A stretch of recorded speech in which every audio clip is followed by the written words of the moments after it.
Assalamualaikum warahmatullahi wabarakatuh. Alhamdulillahirabbil alamin.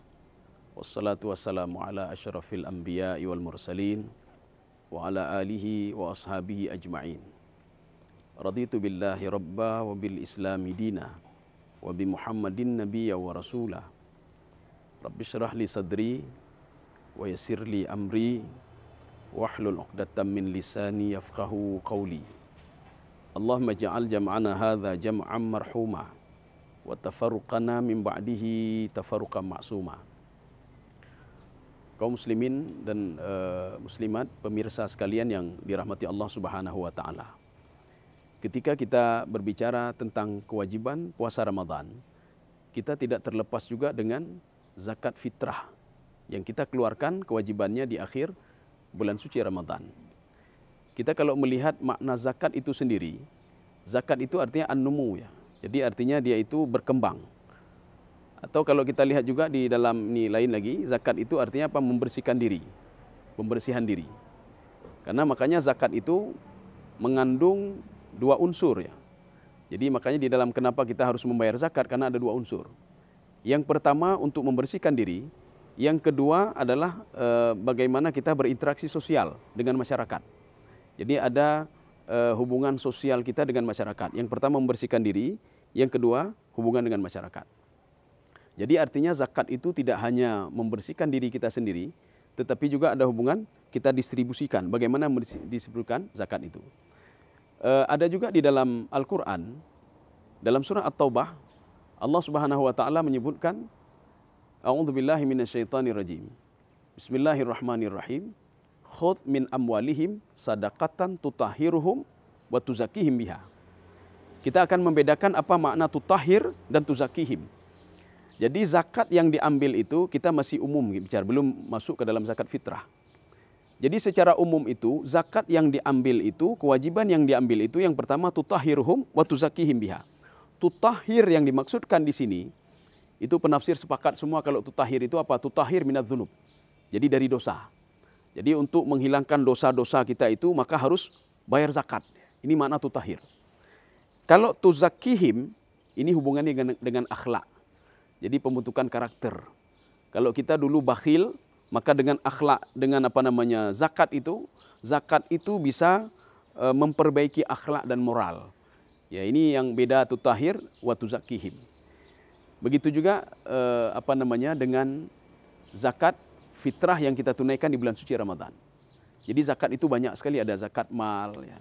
Kemudian ada zakat fitrah, kemudian ada zakat apa lagi itu, dia macam-macam ya. Jadi ada thimar, zuru dan lain sebagainya. Jadi karena kita dalam konteks bulan suci Ramadan, kita membicarakan tentang zakat fitrah. Jadi kalau fitrah itu, kalau di dalam bahasanya itu fitrah itu bersih. Jadi artinya bersih, suci, jauh daripada ba'id anid danas, jauh dari kotor. Maka kita mengeluarkan zakat fitrah itu untuk membersihkan diri, mensucikan diri. Jadi setelah 1 bulan di bulan suci Ramadan kita berpuasa. Jadi makanya tadi kenapa puasa Ramadan itu ibadah zahir dan batin ya. Artinya membersihkan anggota tubuh kita, tidak melakukan suatu hal yang maksiat, dan juga membersihkan hati. Maka untuk membantu pembersihan itu maka harus bayar zakat fitrah namanya. Jadi makanya zakat fitrah itu kewajibannya pas ketika akhir bulan suci Ramadan.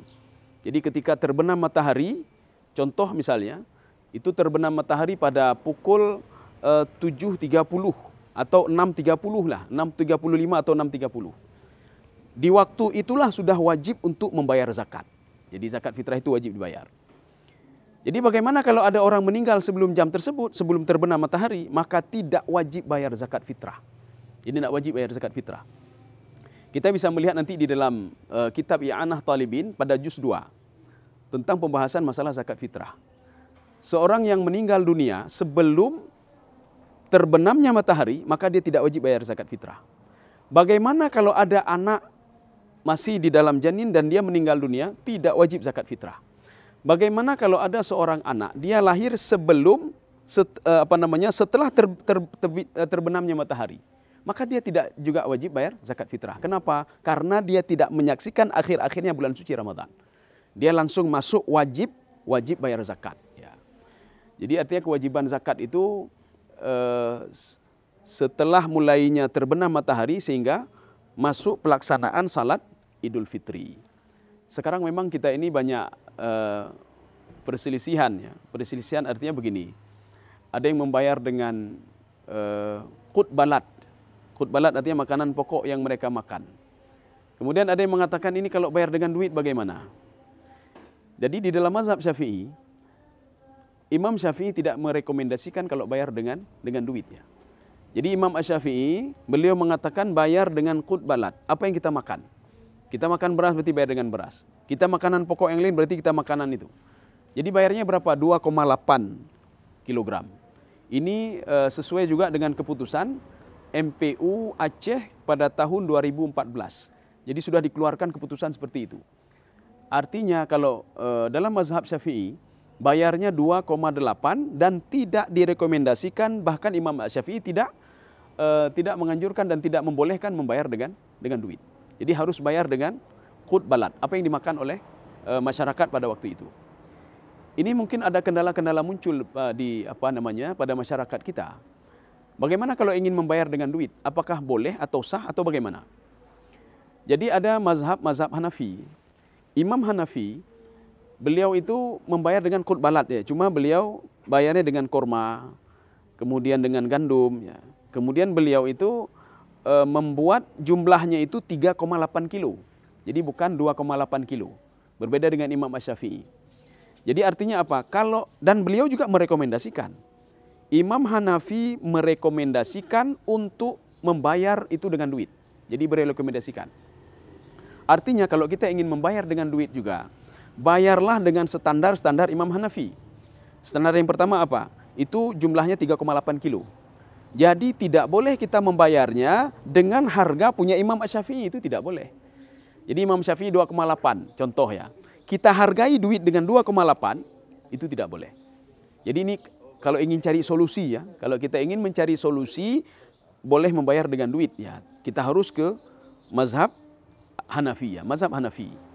Jadi artinya boleh kita bayar dengan duit, tetapi dengan mazhab Hanafi bayarnya 3,8 kilo. Satu. Kemudian yang kedua, bisa juga dengan kita buat takaran gandum ya, takaran gandum. Karena mungkin agak dekat-dekat ya, itu beras dengan gandum agak dekat. Karena kita juga mengkonsumsi roti sebagai makanan hari-hari kita. Jadi artinya kalau ingin bayar boleh dengan 3,8 atau dengan harga gandum. Dengan harga gandum. Kira-kira kalau sudah diduitkan kira-kira Rp45.000. Artinya tidak begitu jauh juga dengan Imam Asy-Syafi'i. Jadi saya rasa begini, kalaupun kita sebagai seorang beriman, kita puasa Ramadan ya, bahkan 45 lebih daripada itu mau kita keluarkan. Ya, lebih daripada. Jadi artinya enggak usah ribut-ribut lah. Ya, beta mendawa teman-teman draw. Enggak usah ribut-ribut. Jadi artinya ini kan kita puasa Ramadan. Kita ingin membersihkan hati. Artinya apa? Kewajibannya memang 2,8, kewajibannya 3,8 kalau menurut mazhab Hanafi. Artinya kalau kita keluarkan lebih kan tidak ada masalah.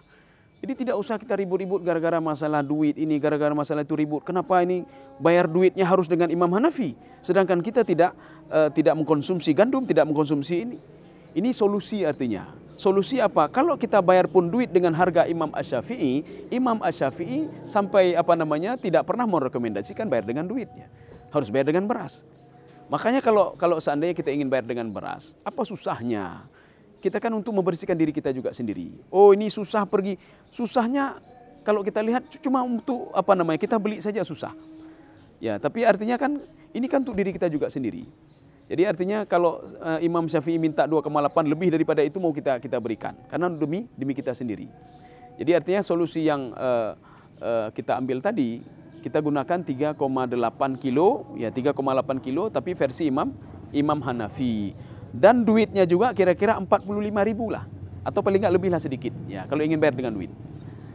Tetapi kalau dari MPU Banda Aceh dan MPU Aceh itu ada tausiah yang keluar tahun 2020 dan fatwa MPU 2014 bahkan merekomendasikan dari MPU itu untuk membayar dengan qut baladnya. bayar dengan beras. Ya, ini artinya bayar dengan duit itu ya solusi itu. Kaum muslimin sedang jamaah yang dirahmati Allah. Jadi maka marilah kita ini sebelum masuk Idul Fitri, sebelum kita itu merayakan fitrah, kita sudah selesai melaksanakan bulan suci Ramadan. Kita selesai melaksanakan puasa di bulan suci Ramadan. Maka jangan lupa kita juga ada satu kewajiban yang belum kita tunaikan, yaitu membayar zakat fitrah. Jadi jangan sampai lupalah. Ini gara-gara kita sudah 30 hari puasa Ramadan atau 29 hari atau 30 hari kita berpuasa bulan suci Ramadan, tapi kewajiban ini yang tidak kita lakukan. Ya. Mudah-mudahan ada manfaatnya bagi saya sendiri dan jemaah sekalian. Subhanakallah bihamdika, asyhadu an la ilaha illa anta, astaghfiruka wa atubu ilaik. Assalamualaikum warahmatullahi wabarakatuh.